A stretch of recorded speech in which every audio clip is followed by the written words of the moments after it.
Alors, est-ce que c'est la fin du Trump trade? Est-ce que c'est la fin de la lune de miel entre Donald Trump et Wall Street? On peut s'interroger quand on voit l'évolution de justement de la bourse américaine sur ce mois de février, qui est le premier mois au pouvoir de l'administration de Trump, avec des baisses entre 1,5% pour le Standard & Poor's jusqu'à 4% pour le Nasdaq sur le mois de février. Bonjour Véronique. Bonjour David. Véronique Riche-Flores, présidente du cabinet RF Research. On se dit quoi sur ces investisseurs qui... Il y a l'ombre d'un doute ou pas? L'ombre d'un doute qui commence à poindre entre les investisseurs, notamment à Wall Street, et ce que nous fait Donald Trump. Alors l'ombre d'un doute. Il y a des déceptions, indéniablement, quand on voit à quel point les marchés, dans leur globalité d'ailleurs, ont salué, même avant son élection, la perspective d'un retour aux commandes de Donald Trump. Autour de l'âge d'or, voilà, mis par le président. Qui a vraiment poussé les bourses mondiales d'ailleurs, et particulièrement américaines. Maintenant, il y a des facteurs également qui ont fait douter beaucoup d'analystes. La cherté du marché américain, les questions, l'incertitude autour des marges de manœuvre et des marges de baisse de taux de la Réserve fédérale américaine. Plus, maintenant il n'y a plus. Cette année, il n'y aura plus de baisse de taux aux États-Unis. Et non, il y aura... les anticipations de marché commencent à repricer 3 baisses de taux. Donc, et oui, il a suffi Depuis quand? J'ai pas suivi. La Réserve fédérale d'Atlanta publie l'estimation du PIB donc du premier trimestre qui serait en baisse de 1,5%. Je suis tombé de ma chaise. Voilà.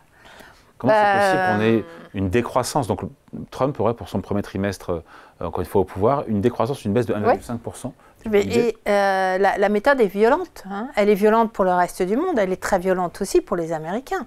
Et rappelons-nous, il y avait un optimisme, une confiance à l'égard de l'économie américaine qui était un peu déroutante en fin d'année. C'est-à-dire que l'économie américaine était perçue comme totalement infaillible.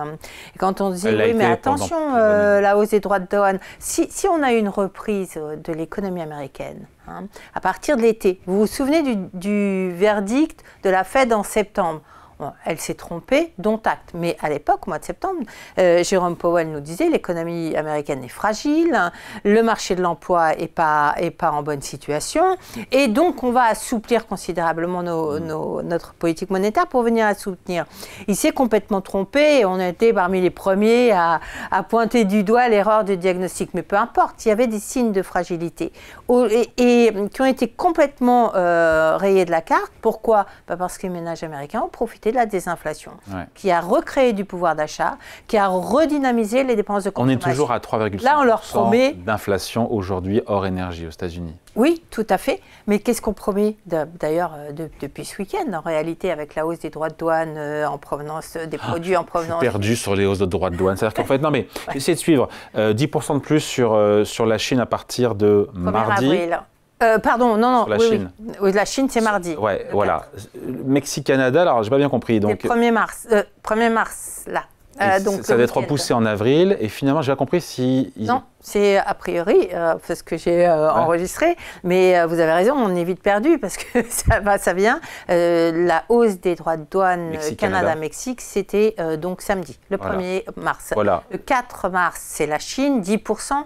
Canada-Mexique, c'était 25%. Oui. Après les 10. Oui, bien sûr. Ça fait 10 plus, ça fait 20. Ouais. Et les Européens, alors c'est 25. C'est avril, poisson d'avril. Alors, j'ai pas compris, donc c'est avril, et c'est sur quoi? C'est sur voiture? Non, il n'y a pas de... c'est tout produit. Pour l'instant, il n'y a pas de liste. À partir de quel moment les investisseurs vont commencer à perdre leur sang-froid là-dessus? Alors, ils vont perdre leur sang-froid. Je crois qu'il y a 2 éléments. Perspective d'inflation, parce que c'est la politique monétaire, donc les taux d'intérêt, et perspective de croissance. Et parce qu'effectivement, il y a bien évidemment les anticipations de résultats des entreprises, etc., qui sont très élevées. Quand on paye une entreprise 40 fois ses bénéfices ou 22 fois pour la moyenne du S&P, c'est quand même qu'on attend que les attentes sont élevées. Donc, les résultats ont été bons au 4e trimestre quand même. Les résultats étaient bons, mais c'était avant Trump. En réalité, ce qui se passe, donc Trump dégaine, Trump et Musk. Musk est commence à être très mal perçu par l'Américain moyen.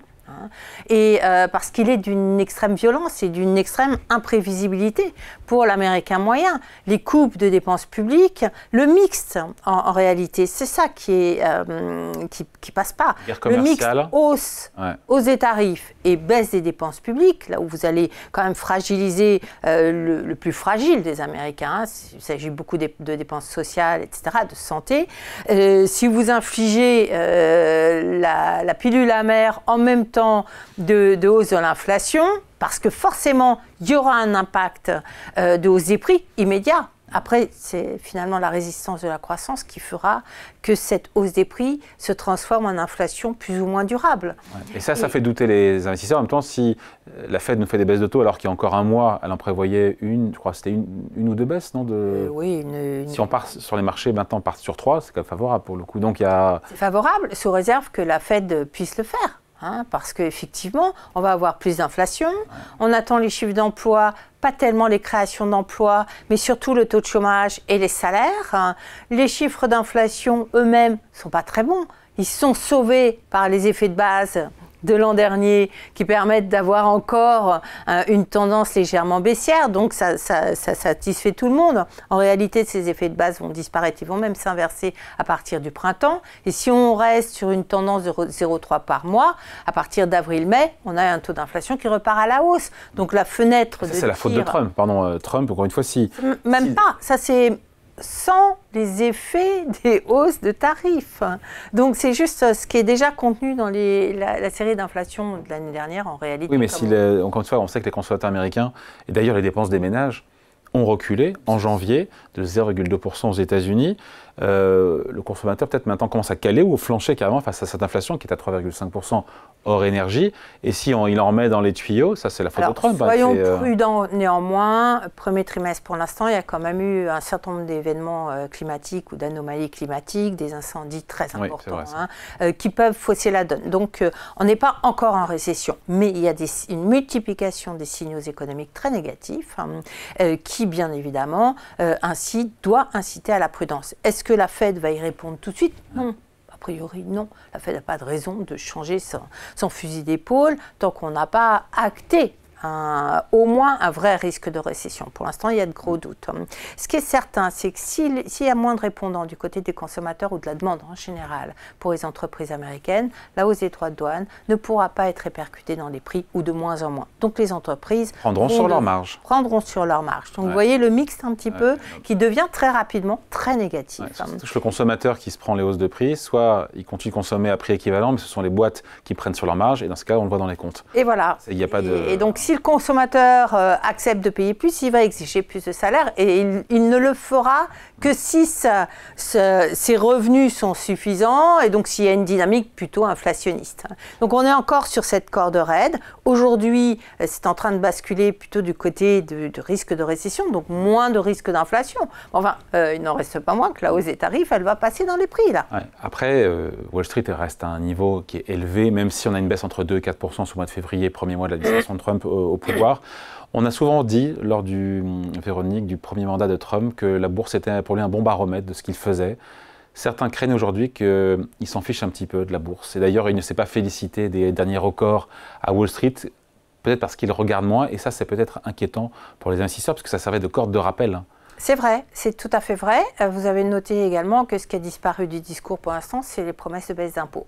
Au contraire du premier mandat où il était quand même arrivé avec un programme de baisse d'impôts qu'il a assez rapidement implémenté, baisse d'impôts sur les bénéfices des entreprises. Aujourd'hui, tout ceci a disparu. Ça a disparu parce qu'ils n'en ont pas les moyens. C'est ce que j'allais dire. Et que pour parvenir à ressortir cette promesse, il faut qu'ils baissent les comptes, les dépenses publiques. D'où le travail de Musk. D'où le travail de Musk. La question, c'est combien de temps ça tient et à quel prix pour la croissance. Est-ce qu'il va commencer à faire peur ou pas, Trump à Wall Street? C'est la question qu'on se pose aujourd'hui. Trump... c'est pas le cas encore, mais il y a le début de quelque chose. C'est pas tout à fait le cas, mais effectivement, Musk déplaît également. Ce brouillon en permanent, ou ce manque de tendance, ces annonces intempestives, cette incapacité à pouvoir, pour un investisseur, prévoir.